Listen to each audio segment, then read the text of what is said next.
Students,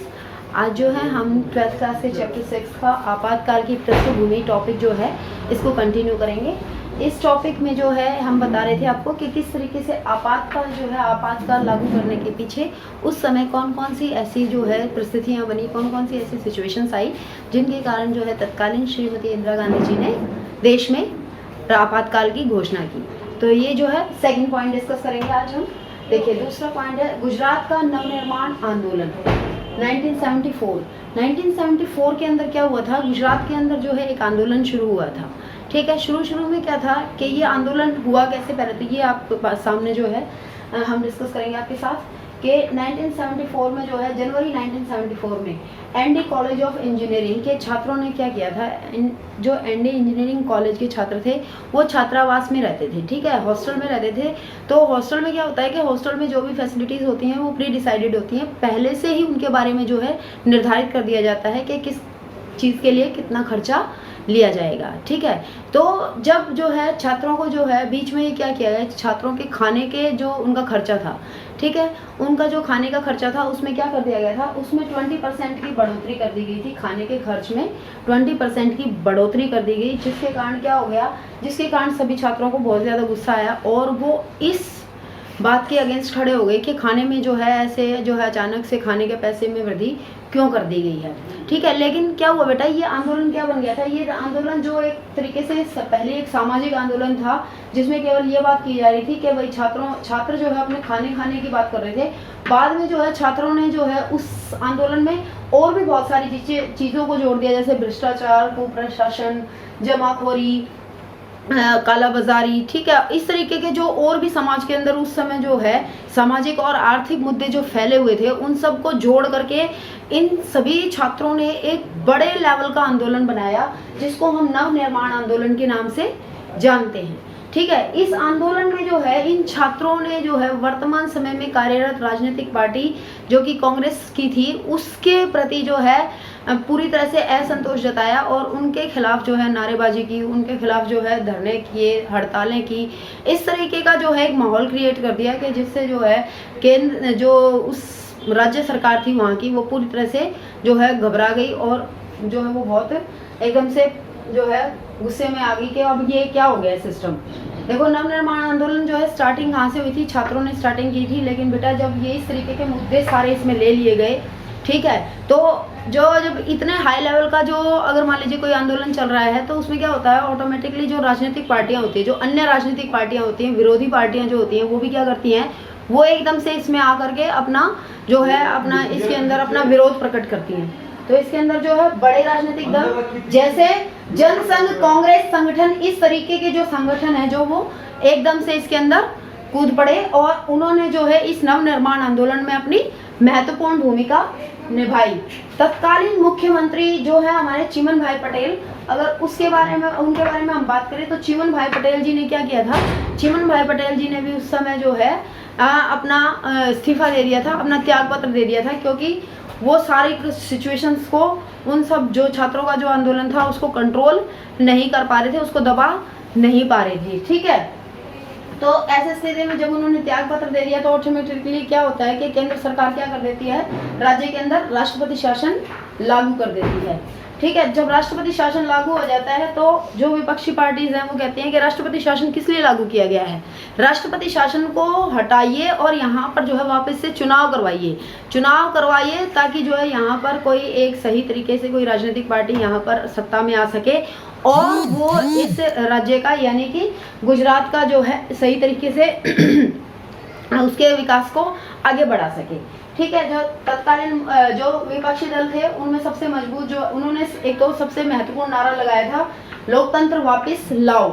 ठीक है, कि जो ये राष्ट्रपति शासन लागू किया गया था उसे हटाइए और लोकतंत्र वापस लेकर आइए और चुनाव करवाने की उन्होंने डिमांड की कि चुनाव करवाओ। उसके बाद मोरारजी देसाई जो उस समय के बहुत ही ज़्यादा प्रतिष्ठित नेता हुआ करते थे, उनका जो है जो कहते थे वो करते थे। ठीक है, इस तरीके का उनका जो है व्यक्तित्व था। तो उन्होंने जब ये बात कही वो कि भाई अगर जो है चुनाव नहीं करवाएंगे तो वो क्या करेंगे, वो हड़ताल पर बैठ जाएंगे, भूख हड़ताल कर देंगे। और ऐसी स्थिति में जो है फिर एकदम से क्या होता है कि जून 1975 में क्या हो जाती है, चुनाव की तिथि जो है डिक्लेयर हो जाती है और चुनाव करवाए जाते हैं। और जैसा कि जो असंतोष चल ही रहा था, सभी प्रकार का आंदोलन चल ही रहा था, तो वहाँ पर जो राजनीतिक पार्टी होती है कार्यरत, वो राजनीतिक पार्टी जो है वो हार जाती है और सत्ता में गैर कांग्रेसी सरकार जो है आ जाती है। ठीक है, गैर कांग्रेसी सरकार जब सत्ता में आ जाती है गुजरात के अंदर, तो फिर जो केंद्र के अंदर ऑलरेडी कांग्रेस की सरकार होती है, वो क्या हो जाती है, वो इस बात के खिलाफ हो जाती है। उनको बहुत बुरा लगता है कि कहीं ना कहीं ये जो है एक नेशनल लेवल पे ये मैसेज जाता है कि कांग्रेस गवर्नमेंट क्या है, कांग्रेस गवर्नमेंट की छवि धीरे धीरे खराब होती जा रही है। तो वो जब छवि खराब होती जा रही है, तो इस चीज़ को जो है किस तरीके से इंदिरा गांधी जी जो उस समय तत्कालीन प्रधानमंत्री होते हैं, तो उनको ये लगता है कि कैसे क्या कुछ किया जाए जिससे कि सारे सिचुएशन को कंट्रोल किया जाए और जो ये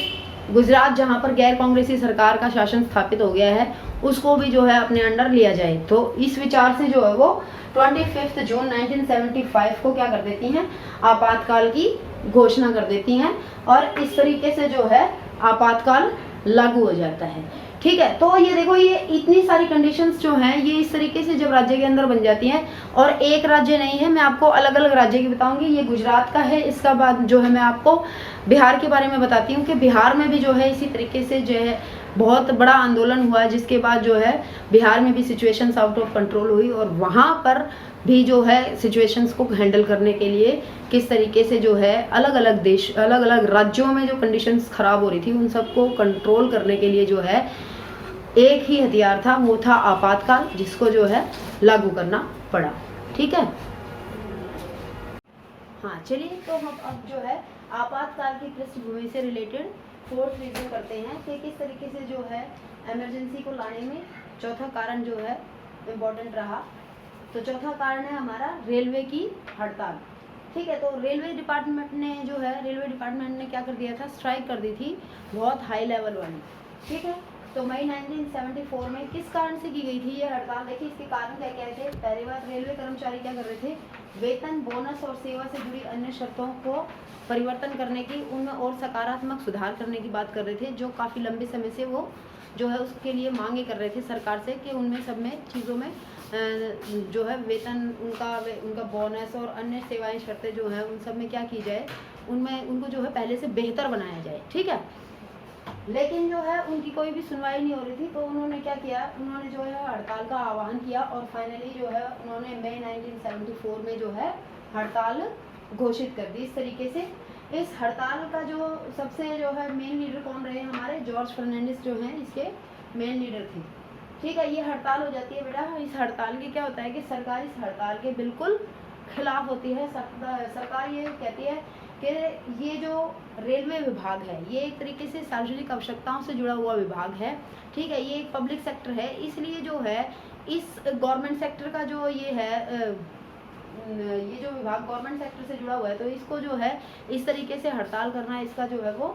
कानूनन जो है सही नहीं है। ठीक है, तो सरकार इस बात के खिलाफ होती है। लेकिन इस हड़ताल के अगर बारे में हम बात करें तो इस हड़ताल के प्रभाव क्या क्या पड़ते हैं, क्या क्या जो है इन्फ्लुएंस होते हैं इसके। देखो, मजदूरों में जो है असंतोष, जो मजदूर वर्ग होता है वो बहुत ज़्यादा जो है उसमें असंतोष की भावना पैदा हो जाती है, क्योंकि जब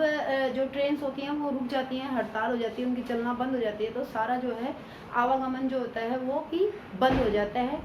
और दूसरा जो है आम आदमी को भी जो है इधर एक स्थान से दूसरे स्थान पर जाने के लिए बहुत ज़्यादा भारी समस्याओं का सामना करना पड़ रहा होता है। ठीक है, तो इस तरीके से जो है ये बहुत ही ज़्यादा क्या हो जाता है, इस हड़ताल का जो है बहुत वास्ट लेवल पे ये देखा जाता है कि इस हड़ताल से लोग बहुत ज़्यादा परेशान होते हैं। लेकिन इस हड़ताल के करने से जो है एक प्रश्न उठता है। ठीक है, क्या प्रश्न उठता है, ये प्रश्न उठता है कि क्या इस तरीके के, जैसे कि हम रेलवे की बात कर रहे हैं, रेलवे एक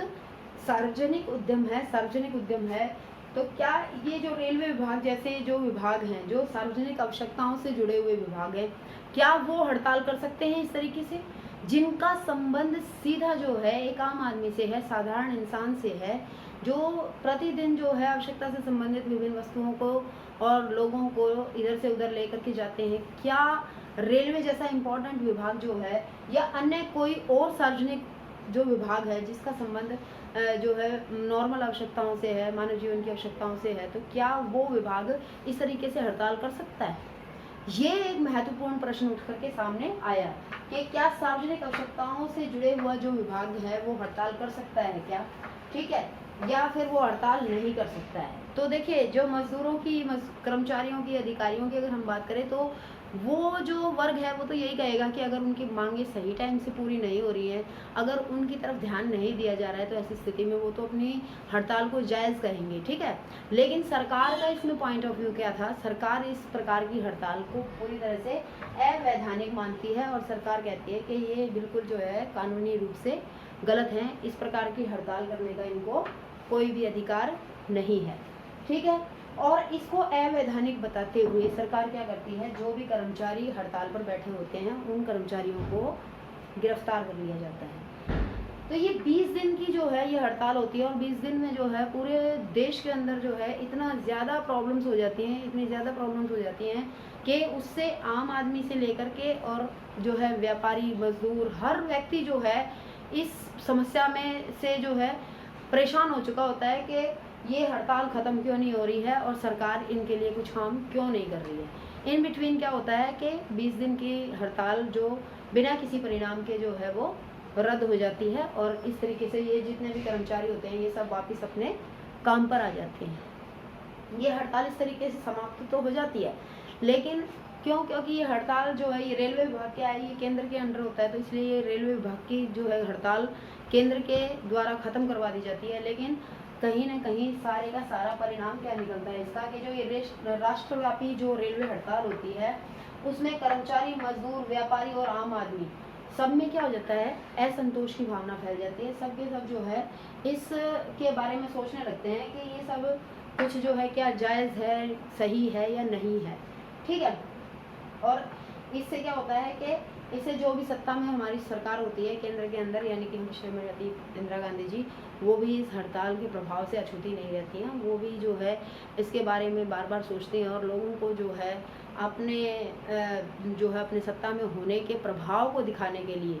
उसको सही साबित करने के लिए एक बार फिर से उनके सामने क्या विकल्प होता है, उनके सामने एक बार फिर से आपातकाल का ही विकल्प होता है। ये आपातकाल जो है लागू कर दिया जाएगा तो सभी समस्याओं का जो है सही तरीके से निदान हो पाएगा, समस्याओं का सुधार हो पाएगा। Okay, thank you all of you, ठीक है। अच्छे से याद करें, अच्छे से समझें, घर पर रहें, सुरक्षित रहें। Thank you all of you.